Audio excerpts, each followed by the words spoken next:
तो आज बच्चों पढ़ेंगे गणित। वो विषय है दो चर वाले रैखिक समीकरण युग्म। प्रश्नावली 3.2। प्रश्न नंबर 2 का सेकंड पार्ट आज जानेंगे। कल प्रश्न नंबर 2 का पहला पार्ट देखा था।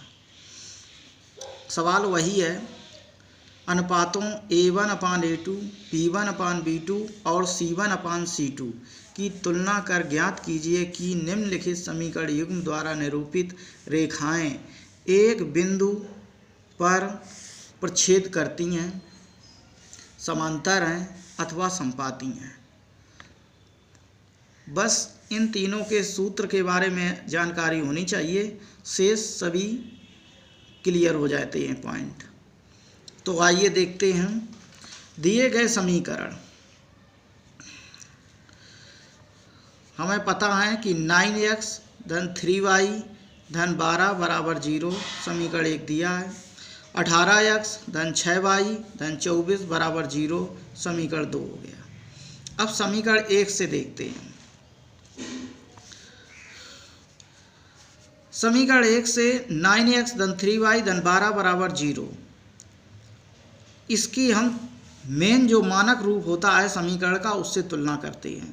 तो A1x धन B1y धन C1 बराबर 0 से तुलना करने पर तो यहाँ देखते हैं कि A1 बराबर 9 प्राप्त हुआ और B1 बराबर 3 प्राप्त हो रहा है और C1 बराबर 12।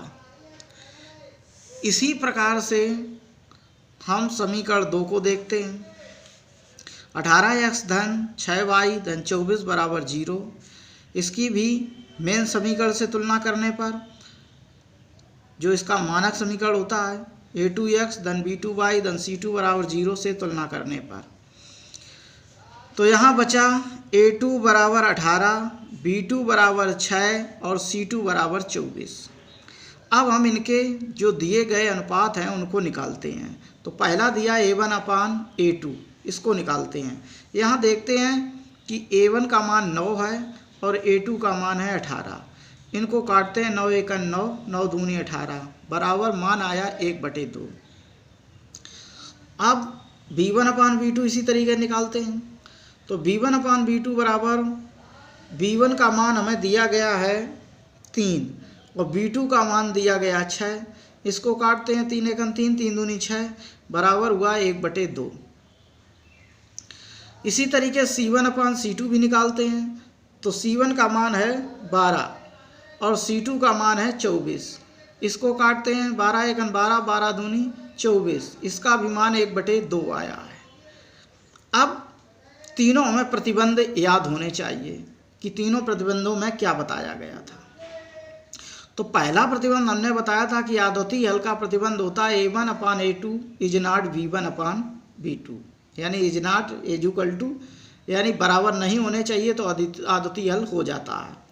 दूसरा है अपरिमित हल, जिसे संपाती कहते हैं। उसमें A1/A2, B1/B2, C1/C2 तीनों ही बराबर आ जाने चाहिए। तो यहाँ देखते हैं तीनों बराबर आ गए हैं।